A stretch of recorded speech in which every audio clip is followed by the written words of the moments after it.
ایک خوبصورت ہرا بھرا جنگل جہاں پھولوں کی مہک ہوا میں پھیلی ہوئی تھی، تتلیاں اڑ رہی تھیں۔ وہاں ایک چھوٹا سا پیارا خرگوش منو جنگل میں اچھل کود کر رہا تھا۔ اس کی سفید نرم و ملائم کھال سورج کی روشنی میں چمک رہی تھی،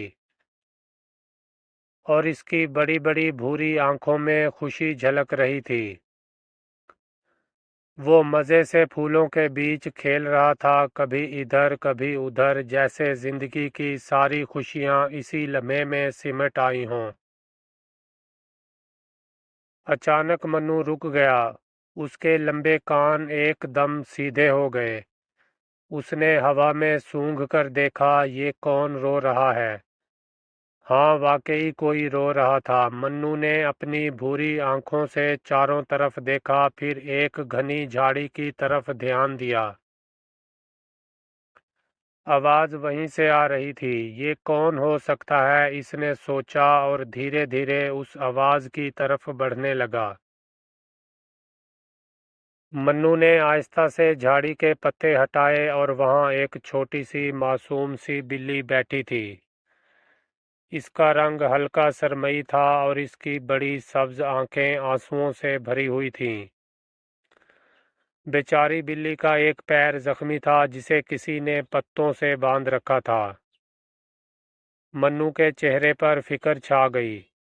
او نہیں، تم ٹھیک ہو؟ اس نے نرمی سے پوچھا، مگر بلی نے صرف غمزدہ نظروں سے اس کی طرف دیکھا اور آنسو بہانے لگی۔ منو نیچے بیٹھ گیا اور اپنے چھوٹے چھوٹے ہاتھوں سے بلی کے آنسو پونچھنے لگا۔ اس نے دھیرے سے کہا، گھبراؤ مت، میں تمہاری مدد کروں گا۔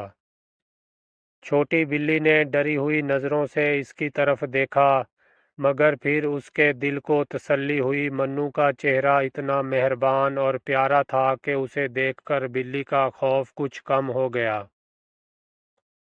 جنگل کے ہرے بھرے رنگ میں دھوپ کی ہلکی روشنی ان دونوں پر پڑ رہی تھی، جیسے جنگل بھی ان کی دوستی کا گواہ بن رہا ہو۔ منو نے گہری سانس لی اور زور سے اپنی چھوٹی مٹھی بند کی۔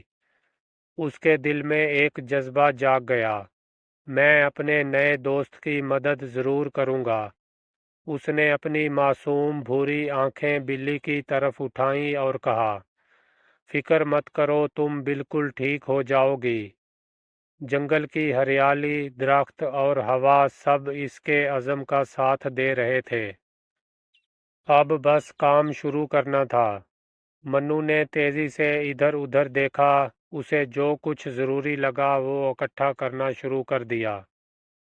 نرم پتے، ہری ہری گھاس اور چھوٹی چھوٹی ٹہنیاں جو پٹی باندھنے کے کام آ سکیں۔ اس کا چہرہ ایک فکر مند دوست کا چہرہ تھا۔ وہ کبھی ایک درخت کے پاس جاتا، کبھی دوسرے کی طرف۔ صرف ایک ہی مقصد تھا، اپنے چھوٹے دوست کی مدد کرنا۔ منو پیار بھری نظر سے بلی کی طرف دیکھتے ہوئے اس کی زخمی ٹانگ پر پتوں کی پٹی باندھنے لگا۔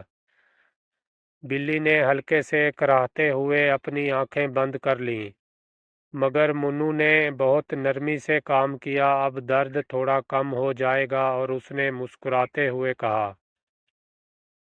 بلی نے دھیرے سے سر ہلایا، اب وہ کچھ بہتر محسوس کر رہی تھی۔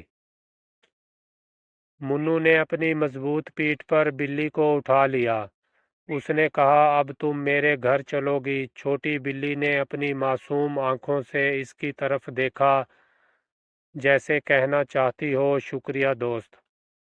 منو نے دھیرے دھیرے چلنا شروع کیا تاکہ بلی کو تکلیف نہ ہو۔ جنگل کا ہر درخت جیسے اس پر فخر کر رہا تھا۔ منو نے اپنے چھوٹے سے گھر کے اندر بلی کو بہت پیار سے ہری نرم گھاس کے بستر پر لٹا دیا۔ اب تم آرام کرو، اس نے دھیرے سے کہا۔ بلی نے اپنی آنکھیں ہلکے سے بند کر لیں۔ اب وہ خود کو محفوظ محسوس کر رہی تھی۔